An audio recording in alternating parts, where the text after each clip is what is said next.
जय श्री राधा साधकों। सूरदास जी की 5 चुनिंदा रचनाएं समझ ली तो बस आनंद ही आनंद है। सूरदास जी हिंदी साहित्य में भक्ति काल के प्रसिद्ध और महान कवि थे। सूरदास जी भगवान श्री कृष्ण के अनन्य उपासक और ब्रज भाषा के श्रेष्ठ कवि माने जाते हैं। उनकी रचनाएं दिल को छू जाती है। ऐसे में उन्हें हिंदी साहित्य का सूर्य भी माना जाता है। सूरदास जी ने वात्सल्य, श्रृंगार और शांत रसों को मुख्य रूप से अपनाया है। सूरदास जी कृष्ण प्रेम और माधुर्य की प्रतिमूर्ति है, जिसकी अभिव्यक्ति बड़ी ही स्वाभाविक और सजीव रूप में हुई है।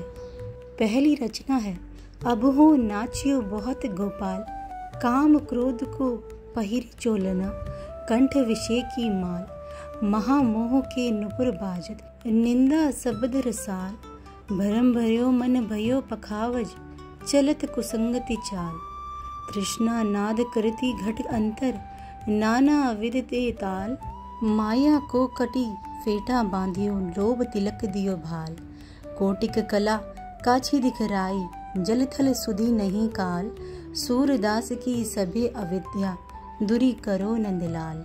अर्थात संसार के प्रवृत्ति मार्ग पर भटकते भटकते जीव अंत में प्रभु से कहता है, तुम्हारी आज्ञा से बहुत नाच मैंने नाच लिया, अब इस प्रवृत्ति से मुझे छुटकारा दे दो, मेरा सारा अज्ञान दूर कर दो। वह नृत्य कैसा, काम क्रोध के वस्त्र पहने, विषय की माला पहनी, अज्ञान के घुंघरू बजे, पर निंदा का मधुर गान गाया, भ्रम भरे मन ने मृदंग का काम दिया, तृष्णा ने स्वर भरा और ताल त्रिभुत दिए, माया का फेंटा कस लिया था, माथे पर लोभ का तिलक लगा लिया था, तुम्हें रिझाने के लिए ना जाने कितने स्वांग रचे, कहाँ कहाँ नाचना पड़ा, किस किस योनि में चक्कर लगाना पड़ा, ना तो स्थान का स्मरण है ना समय का, किसी तरह अब तो रिझ जाओ नंद नंदन। दूसरी रचना है प्रभु हो सब पतितन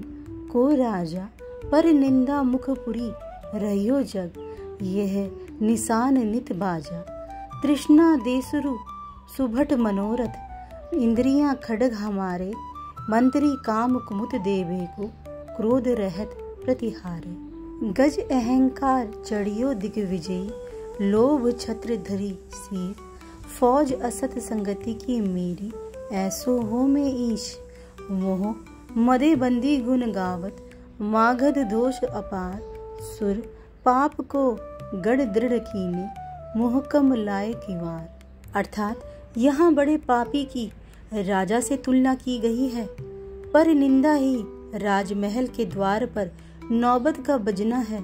तृष्णा पति देश का देश है, अनेक मनोरथ युद्ध है, इंद्रियां तलवार का काम देती है, काम कुमंत्री है और क्रोध है द्वारपाल, अहंकार दिग्विजय कराने में साथी है, सिर पर लोभ का राज छत्र है, दुष्टों की संगति सेना है, ऐसे नरेश की विरोधावली का गान मोह मदादी कर रहे हैं। भक्तिवाद में दीनता ही दीन बंधु की शरण में ले जाती है।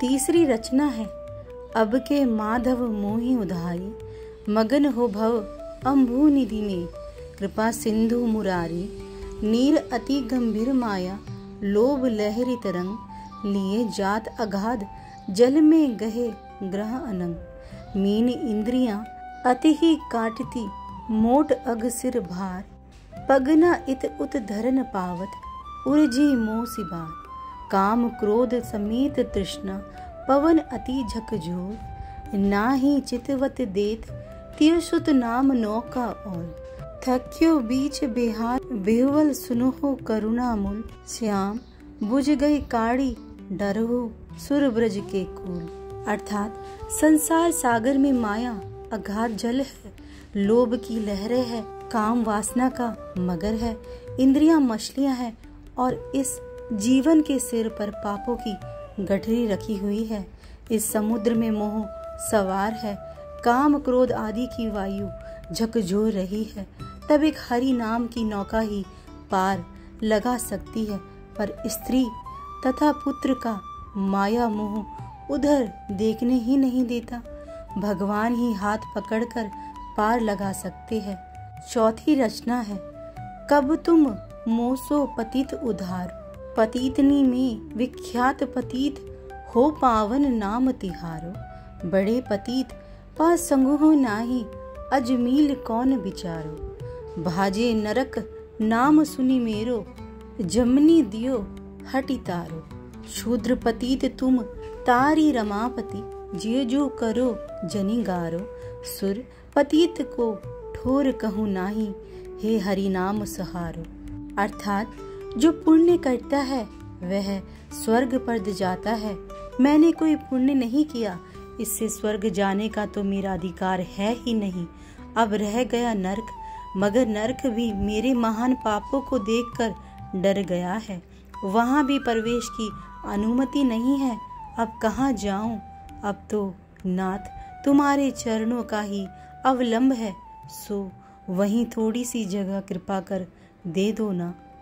पांचवी रचना है हे हरि नाम को आधार और इहिम कलिकाल नाहिन रह्यो विधि व्यवहार।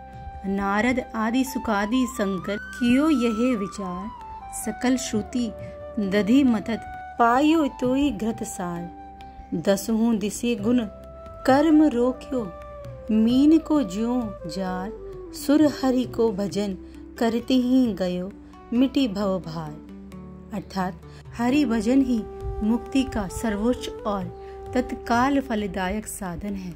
इसीलिए सब तज हरि भज ही सबसे महत्वपूर्ण ज्ञान है।